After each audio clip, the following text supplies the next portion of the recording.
Hello and welcome on 360 Sport on Trust TV. Adini Shafe. We quickly look at stories trending in the world of sport. We start from the home scene where Coach Pizarro right now invited some Nigerian players that will be playing for Nigeria against Guinea-Bissau. But news came out that Pizarro dropped Shoromo Finidi as Super Eagles assistant coaches. Shoromo is the goalkeeper coach and also Finidi as his assistant. News have been filtering in right now that those two coaches have been dropped. Well, from the way it is, names have been dropping. Abdallah and also Coach Barua of the that's the goalkeeper coach of the under-20 has also been picked. He would prefer to work with those guys or those coaches than Ikeshoromu and Finidi. Meanwhile, Ikeshoromu also has been interviewed and he said, well, they are being owed some amount of monthly salary by NFF. Well, we're waiting to hear from NFF and also concerning this particular story. Well, I have in the studio Emmanuel Fashemi and also Noel Samson. Good to have you guys. Thank you for having us.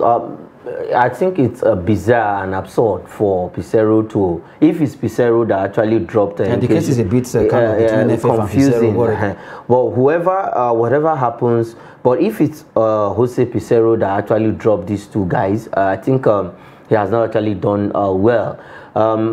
We have had coaches coming into this country and they just do what they like. You can't treat, if Ikeshoromu is a European and it happens that it's in their place, they can't give him this kind of treatment. And we have, for so long, we have allowed levity and somebody to just come, do whatever he or she likes, and then go as in just get away with it. And if it is the NFF, I think they need to put their house in order.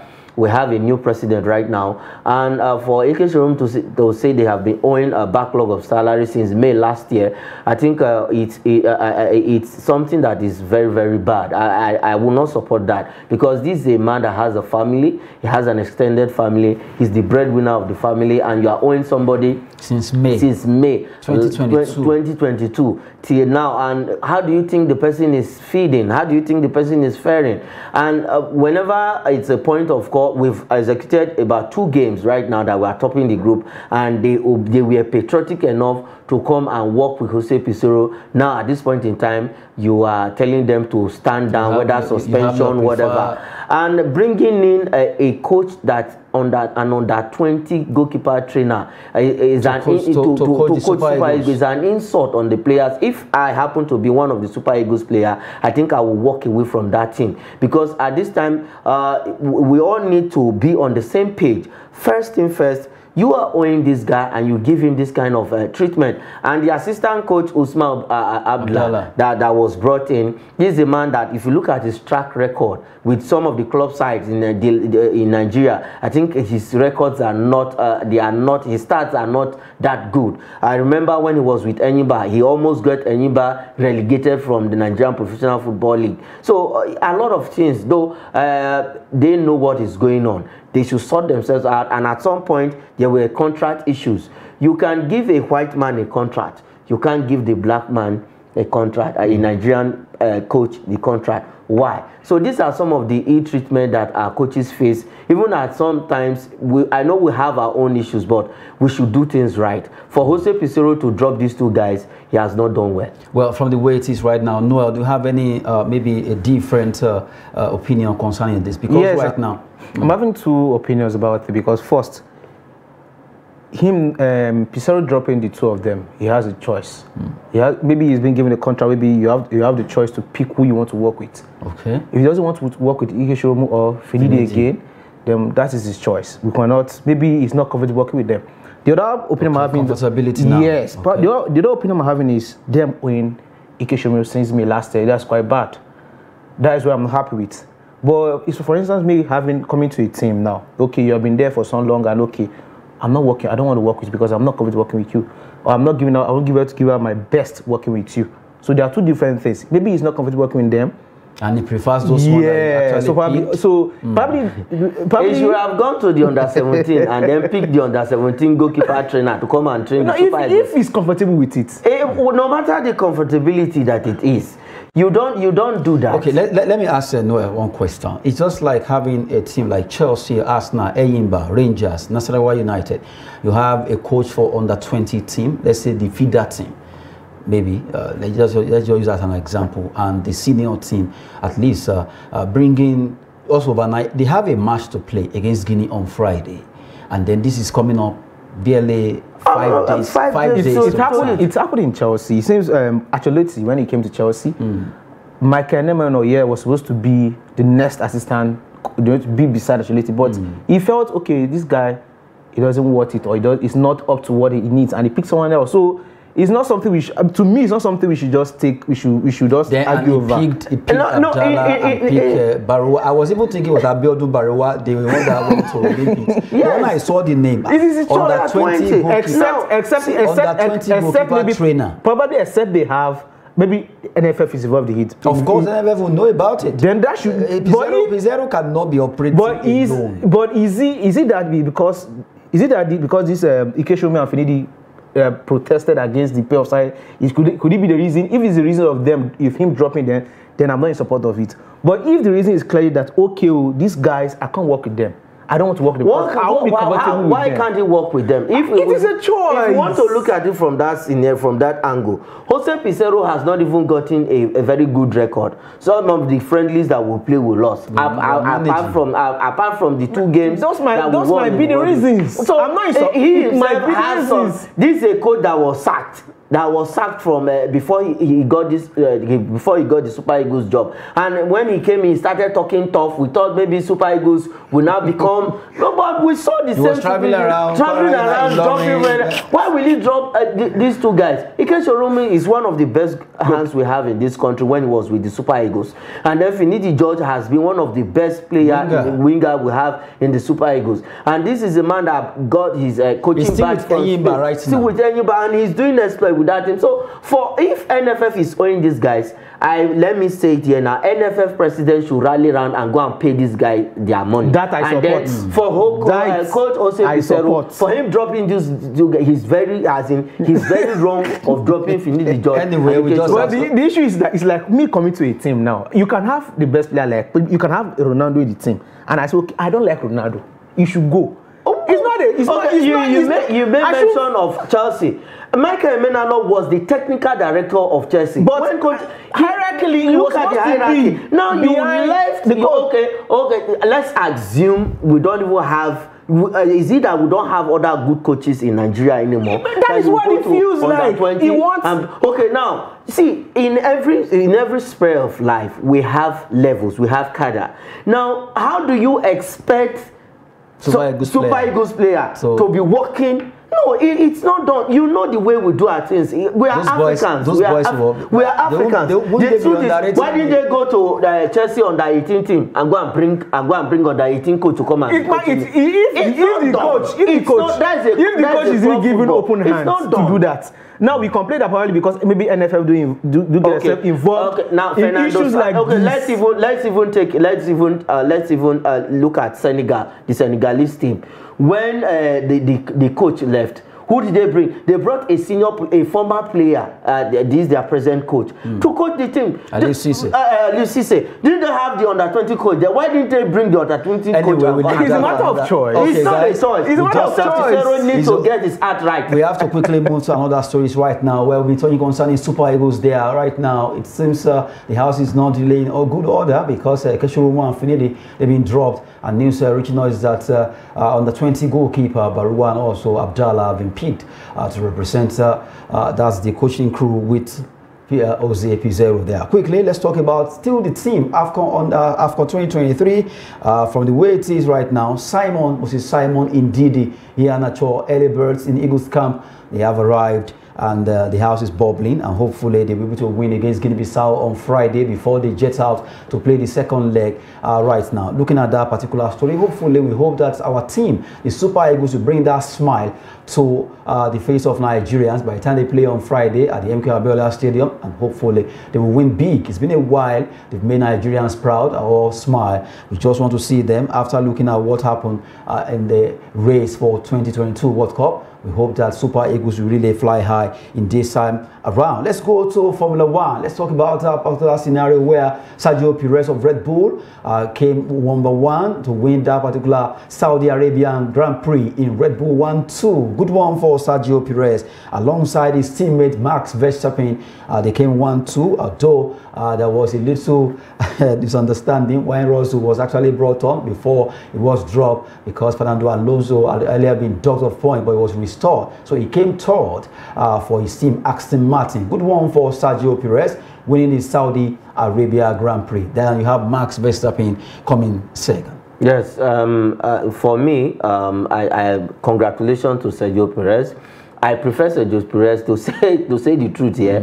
I prefer Sergio Perez ahead of Max Verstappen. But why are you beefing him for the fact that he won last season? It's because Linus Lewis is not. It's not that I'm because beefing. There is the only black driver we have. So and he has actually done well for the sport. Lewis Hamilton, I beg your pardon. Yes, he has done well for the sport. But so far so good. I think Sergio Perez actually gave Max Verstappen a run, though both of them are on the same team, but he was actually a very good supporting driver last season.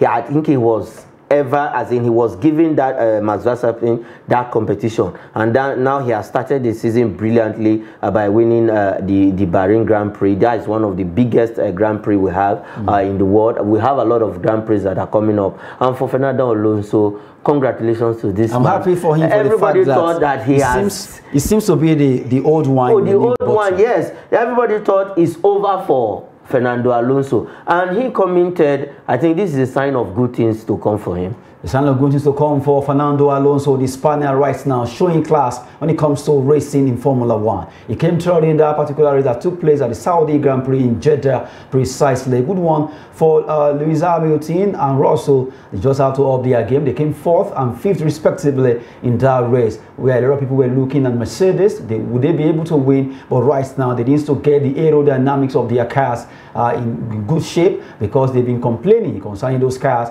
and things must just be done right. Coming from Lewis Hamilton and also Russell of Mercedes there. Right now, they seem to be playing not even second fiddle now. They're playing third or fourth fiddle in those races. Seems Red Bull, Aston Martin, not forgetting all the Ferrari of this world, really racing home, costing home in the 2 races so far. Well, we wait to see what will be happening concerning the remaining races that will be coming up in the Formula One. Just giving you an update there in that particular sport. Let's go football now. We quickly talk about German Bundesliga as matches were played, but Bayern loss leaves Dortmund top of the league. Borussia Dortmund took advantage of the loss from Bayern Munich, the Bavarians, to actually top the table with a point. Good one for Borussia Dortmund. They show class. And quickly, let's look at how their table is standing after those matches were played in the German Bundesliga. Quickly, let's look at that table. You look at Borussia Dortmund right now, topping with a point, playing 25 matches. You look at Bayern Munich now trailing with a point. This is not what you see every time,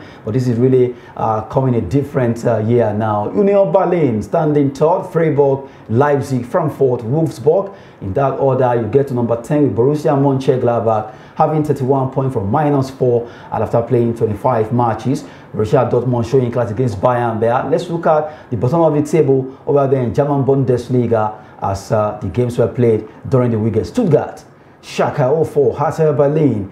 You have Hoffenheim, Bochum 1848, FC Cologne, and also you have Augsburg, all trying to fight hard in the race not to drop to the second division in the German Bundesliga. Although for Werder Bremen, they also need to up their game because they are just ahead with 2 points to Augsburg in that particular league. But for Borussia Dortmund and Bayern, this seems to be a different ball game. Noel, normally you see Bayern by now, they are already going with 9 points, 7 points, at times 8 points. But now they are trailing. 25 matches played, they are trailing Dortmund by a point. That's really to the end of the season, because that's how Dortmund will behave. You think they are end of the table before you know Bayern Munich from the way will just overtake and get to the top of the table. So actually, when I saw results, I was quite glad that okay, at least for the past 7 to 8 seasons, that has always Bayern Munich. I see it's like a ritual. So let's have something different. But the problem is that these guys, when they get to that, they don't maintain that position that long.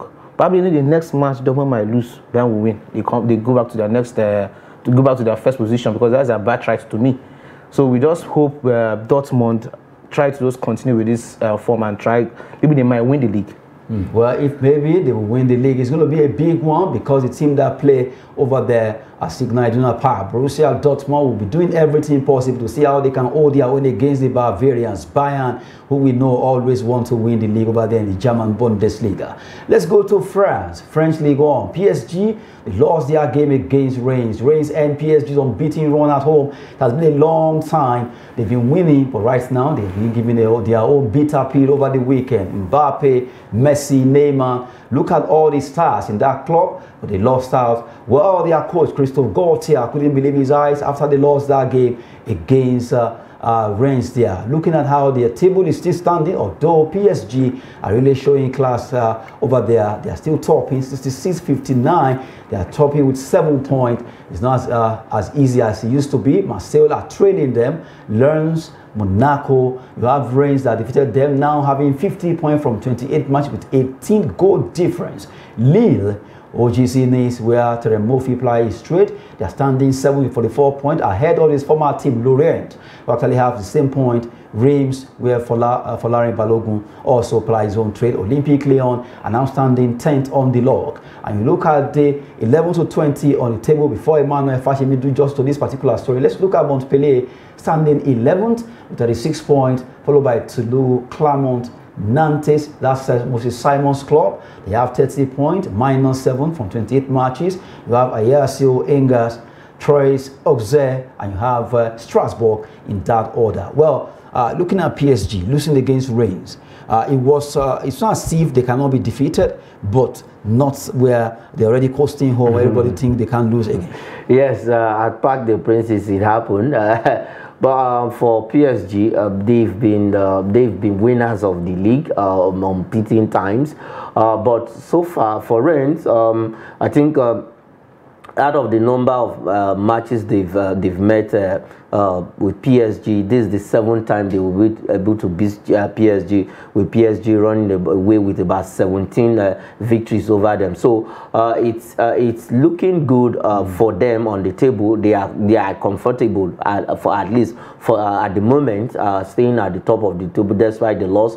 The only problem that is in that team right now, the coach is not settled. There has been a lot of information that he was going to be relieved of his job, and this that, and then Neymar's issue with the team. A lot of issues going on in that team. But overall, PSG is not a bad side. But for Rennes, I think that win gave them a very good advantage with 50 points on the table. They are actually edging closer to see how they can get the Champions League football. If they can't get that, no matter what happens, if the leagues end like this, they will still play in Europe. But for PSG, I think they need to start putting their house in order, because with all of the stars that they parade, everybody thought that PSG will just beat all the 20 teams in the league without not even dropping a match. But it's been a long, like you mentioned it, a long time coming. They lost at Parc des Princes, but Rennes has actually put, according to our own local balance, Sansan in Diagari. Well, but to be candid, really, you can't take it away from PSG from what they've done so far. When it comes to football in France, they've been the dominant force, beating everyone, black and blue, the way Bayern is doing in Germany. But so far this season, they have not been having it so smooth. It has been, even though they are topping extra 7 points, but it has not been as roller coaster as it used to be. It's really been, it was really disappointing out of PSG for losing their match during the weekend. But from what Mr. Emmanuel said, actually, there have been really issues within the team, probably from the coach, Neymar's issue. Probably that one of the issues that's affected their performance over the weekend. And I don't know what PSG has. They've been having issues with coaches. You get a coach, I don't know because of too much money. You have a coach, he doesn't give you this thing, you just take him out. What is their problem? They are learning from your club, Chelsea. What's the way to go there? Just trade out banks against Noel Samson there, because Chelsea, they are the king of sacks. When it comes to sacking, hiring and firing, they should get an award for that. Seriously. And they know how to buy players. So I don't know why. We hire. So if you are not capable, we fire you. You now talking if you are capable, the only is they hire coaches that are not capable. But PSG has not fired. Chelsea has changed over more than 10 coaches in space of how many seasons? But at least we can see the result. Okay, we are PSG seeing not getting the result. Where the Champions League? After all, you'll be on that 10th position for how many weeks? How many months? Everything. Somebody actually posted something that, Chelsea were actually standing ninth. Within the 10th minute, they returned back to number 10. What a way to go there. Quickly, let's talk about some gossip in the world of transfer. We have two stories there. Aston Villa keeping tabs on Romelu Lukaku on loan at Inter Milan from Chelsea. What a way to go. You look at that story, you'll be wondering, Aston Villa of all clubs looking at Lukaku. Is it that they are just trying to shake the market or just try the water? No, Aston Villa is a big club in England. No, they are Champions League. They are Champions League winners. Oh, come on. Yes, that was a very long time ago. But it's on record. But Lukaku is a player that it's not as if he's finished. It's not as if he's not doing well. As in when it comes to Aston Villa, when I saw the name, I was like, well, this is just a joke. It's actually rumor in your heart. Sincerity. Mind of your mind. Yes. Lukaku playing for Aston Villa is not out of place. Is out of place? It's not. Well, now Lukaku that plays from Everton. Okay, we just have to go now, guys. We just have to go now. Well, talking about Aston Villa, keeping in terms of Romelu Lukaku, but this one, Chelsea, Newcastle are watching Brahim Diaz on loan at AC Milan from Real Madrid. Well, Brahim Diaz has been on loan over there in AC Milan, and right now Chelsea and Newcastle are looking at this particular player to get him. And if everything goes well, they could be signing him. I want to appreciate you guys, because if I should leave you, you won't let Chelsea and Manchester United. The enmity is high. Well, Noel Samson, thank you very much. The pleasure is mine. And Lukaku friend Aston Villa. It doesn't Lukaku. Thank you very much for coming on the show. Thanks for having me. I am Ndidi Ajishafe. Thanks for watching.